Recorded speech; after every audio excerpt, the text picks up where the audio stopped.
Hello, everybody, and welcome back for another round of World Talks here on TVP World. My name is Don Arleth. The EU-US tariff agreement announced over the weekend has evoked mixed reactions across Europe and across the Atlantic. At the same time, could this be closure to what feels like an extended chapter of negotiations? For now, the EU will pay 15% baseline tariffs, and the United States will pay nothing. Portrayed as the biggest deal ever made, one can only help but to ask a few questions. Now I'd like to welcome Witold Orłowski, economist from Vistula University, to bring us through this quite interesting trade deal. Hello, Witold. Thanks for joining us tonight. My pleasure. Now, I'd like to start off with German Chancellor Friedrich Merz, who spoke earlier today and, well, gave his opinion about this, the biggest deal ever made, according to Donald Trump. Let's take a listen. We were prepared to possibly enter into another major conflict with the United States over trade policy. I am not satisfied with this outcome in the sense that it is now good, but I am simply saying that more was obviously not achievable given the starting position we had with the United States. In plain language, this means that the German economy will suffer considerable damage as a result of these tariffs, but I am quite sure that it will not be limited to Germany and Europe alone. We will also see the consequences of this trade policy in America. Not only will there be higher inflation, but it will also affect transatlantic trade as a whole. I am firmly convinced that these tariffs are not in the interest of the United States of America. Okay, Witold, so I've talked to tons of experts over the past few months, including yourself. I've heard lots of times the opinion that the American consumer is going to foot the bill on this, inflation is going to spike. But, if I were a betting man, I would imagine that some European companies, are going to eat a large portion of these tariffs to have access to the world's biggest market. Do you think Merz is right? Do you think the American consumer is going to pay the brunt of the bill on this, or are Europeans maybe going to have to lower their margins to do business in the biggest market in the world? Well, definitely both will pay some price, but I would agree that the Americans will not feel it as much. The increase of the inflation. It's not going to be dramatic because of the trade with Europe. Just remember that the goods that you buy from the shelves in the U.S. Supermarkets are not from Europe, basically, are from Asia. And I would say the consumers will not suffer so much because of the increase of price of the German cars, luxury cars, by the way, that are sold there. So obviously there will be some increase in inflation in the United States, partly not only because of this deal, but also because of the deals, even more because of deals with Asian countries, similar deals, and definitely the trade will suffer. What is important, and what the Chancellor said, that this is probably the best for Europe. This is the best out of all the bad scenarios that could have realized. I mean, the worst scenario being the trade war between the United States and Europe. And Mr. Trump seemed to be ready to start this type of the fight with this feeling that America has got stronger cards. And therefore, whatever is the conflict, the United States will get more out of this. And that's true because, first, Europe has got the surplus in trade with the United States. So definitely Europe and the European exports is therefore much bigger than the American exports going to Europe, almost 2 times bigger. So it means, maybe less than 2. So it means that Europe will suffer more. The total European trade, okay, if you add services, then Europe doesn't have as a big trade surplus, but still. But the problem is that for the European Union, the trade with the United States is something around 4% of GDP. While for the United States, the trade with the European Union, the export to the European Union, is only 2% of GDP. So the US would suffer much less. And so this is one reason why the US had a much stronger position in those negotiations. The second point is that, there are other factors than just economics in this. I mean, there's all the security factor. I mean, Europe does not want any war with the United States, including the trade war, because Europe wants to keep as good as possible relations with the United States. It's fighting for that. And the third point, making the position of the United States stronger, is the personality of Mr. Trump. For an economist, and I was talking, writing about that, and not only myself, for months. That was seen kind of like a typical the chicken game of chicken, right? Right. Two cars are moving. Yeah, to see who blinks first, right? For the head-on collision, and who is, I mean, a coward would be the first one to.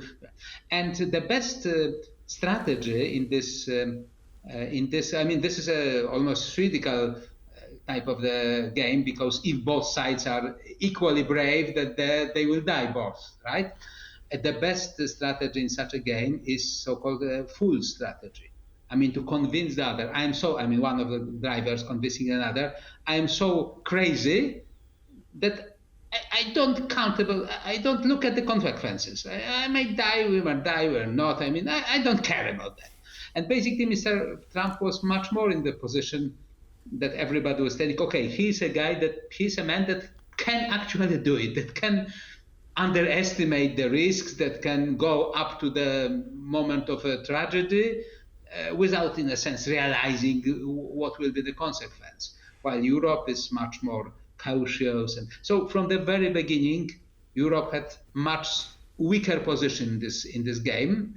And as a result, Europe landed with a deal that is obviously in favor of the United States, but not a dramatic one for Europe. The German chancellor said the German economy would suffer, and that's correct. Although, please remember that at some point, initially, Mr. Trump was telling about 30% tariffs on European products. I guess 2 months ago, he raised the stake and was telling about 50% tariffs on the European goods. By that time, it was clear that it was kind of a bluff. But but with a fool, you never know, right? I'm using the word fool in the terms of the game theory. Right. Not personally. Do you think that the fact? I mean, it seems to me, of just looking and observing this, the European approach, and to see the sigh of relief after this deal came through last night, that actually, it was the 30% threat that everybody was so concerned about. And then, of course, the retaliation measures that the Europeans put through, that would have pretty much guaranteed an all-out trade war. So do you think that this, in part, has to do to I guess, summarize the enthusiasm that we're seeing that the deal did get through? That it's only 15%. I wouldn't call it an enthusiasm. I would call it a relief. Oh, really? I think a relief. Okay. Much worse things could have happened. So by the end of the day, everybody is happy that the worst scenarios did not realize. With the worst one, the trade war. But even if you look at what Mr. Trump initially was telling about the tariffs for Europe and what we landed at, that is comparable to what the United Kingdom managed to get from. The UK managed to get even more from the US than the European Union, around 10% tariffs. Europe 15%, but still comparing to the initial kind of opening threats of Mr. Trump, well, everybody's telling, okay, 15%. It's not so bad compared to 30 or 50%. It's not going to kill the European economy, although it's not going to help the European economy neither. Actually, the country in the biggest risk was Ireland, because Ireland has got almost 14% of GDP equal exports to the United States. But this is the export of the pharmaceuticals, mainly produced by the US company based in Ireland. And if you notice, it has been said that some pharmaceuticals will be free of tariffs. That probably applies to this American produced in Ireland pharmaceuticals. Right, and But those then details are the still second being worked most out. industrious country is Germany with the cars. Right, Germany with the cars. Well, what are your expectations for that? Do you think that German car manufacturers and even others in Europe that sell large quantities or volumes of autos to the United States, how bad do you think that this is going to affect their business, their bottom line? Well, first of all, we'll see obviously a very big drop in the export of the German cars. Please remember that if you are talking about the export of German cars to the United States, this is not about small city cars. This is about the Porsche. This is about the you were showing the Volkswagen factory, but out of the products of the Volkswagen Group, it's rather Porsche than an Audi. Porsche, Audi, Mercedes, BMW, those are the brands that are being sold. Well, with the expensive cars, the price is not necessarily the main factor making a decision of the consumer. So I guess the German car industry will not, by the end of the day, will not suffer so dramatically because of this 15% tariffs, but we've seen a big increase of imports of cars from Germany during the first months of the year. Everybody, American importers wanted to make a stock of cars before the tariffs. Mm-hmm. So now we'll see over the next couple of months, we'll see most likely the dramatic drop of the exports, but not because the Americans will no longer buy the Porsche and the Mercedes, but because they've got them stocked already in the warehouses and waiting for sale. After, I would say, half a year, most likely the German car export to the United States is likely to come back to the previous level. So I'm not so pessimistic about that. And in general, I would say the European company most likely will have to reduce their prices. To take part of this tariff increase on the profit side, on the margin side. But otherwise, I wouldn't say that there will be a huge increase. The American government will obviously earn, some estimates are that they will earn some $90 billion in tariffs. By the way, tariffs that are paid mainly by the US customers, not by the European firms.